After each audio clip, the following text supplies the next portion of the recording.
That's delicious.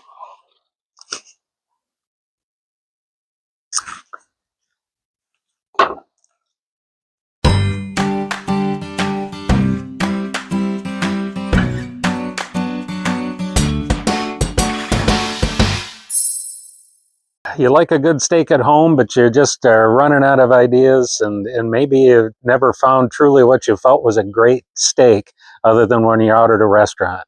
Well, I've got a secret for you, and it's right here with the Bighorn infrared grill. This will recreate what you find at the best steakhouses in America. They call it a salamander. Essentially, it's a huge broiler back in the kitchen that cooks your steak at a super high temperature, gives you that nice crust on the outside, but not overdone on the inside, that perfect medium rare, medium, whatever you're looking for. This is going to do that for you. Come on in here and let me show you a little bit about the Bighorn infrared grill. So this is the larger size. There is a smaller one also, but this will comfortably hold 2 steaks at the top or 4 burgers, and you've got 2 racks that you can cook on. Of course, all of the heat is up at the top. This will actually get up to 1,500 degrees Fahrenheit with a simple propane connection and fuel. It's pretty easy to work. There's not a whole lot to it. Not a lot of accessories, not a lot of setup. This unit did come with the grill rack remover and also a pizza stone, because you can do more than just steaks in your grill. But today we're going to cook a steak and see what we get. The grill's electronic ignition makes it easy to start. Simply turn to the start position, press and hold until lit.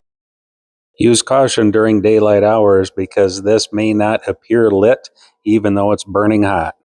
In just 3 to 5 minutes, you'll be preheated to 1,500 degrees. Almost immediately after putting your steak into the grill, you're going to see flames as the searing process begins.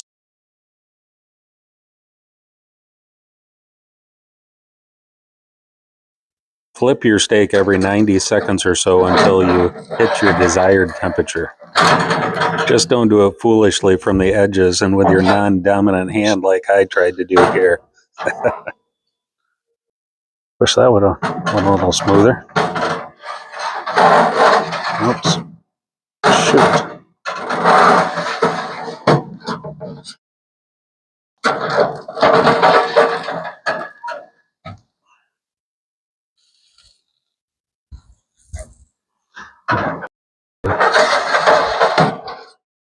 Make sure you're ready with your instant read thermometer, because cooking at this high of a temperature, your steak is going to go from rare to well done in one heck of a hurry.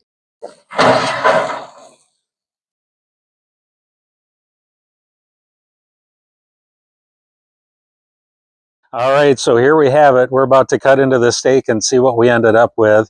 I do think I cooked it just a little bit longer than I wanted to. You saw on the thermometer it was in the upper 130s. I wanted to pull it off at about 130 for a perfect medium rare, but there's a learning curve, obviously. This thing cooks so hot at 1,500 degrees. When you're up there near the burner, you can see the flames.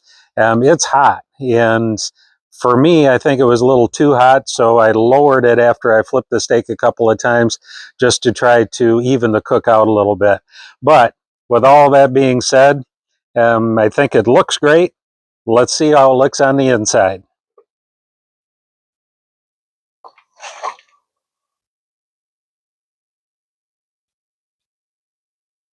All right.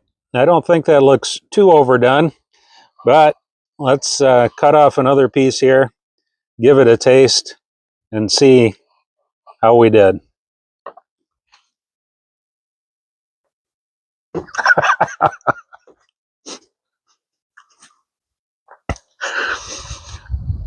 Holy cow.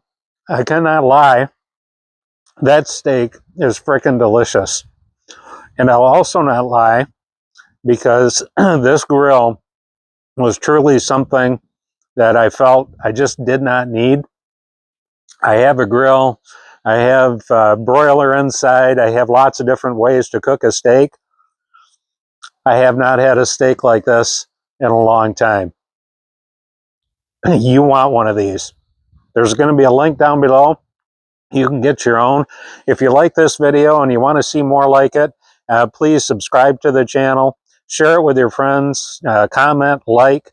I really appreciate you being here. Thanks for hanging out. That's delicious.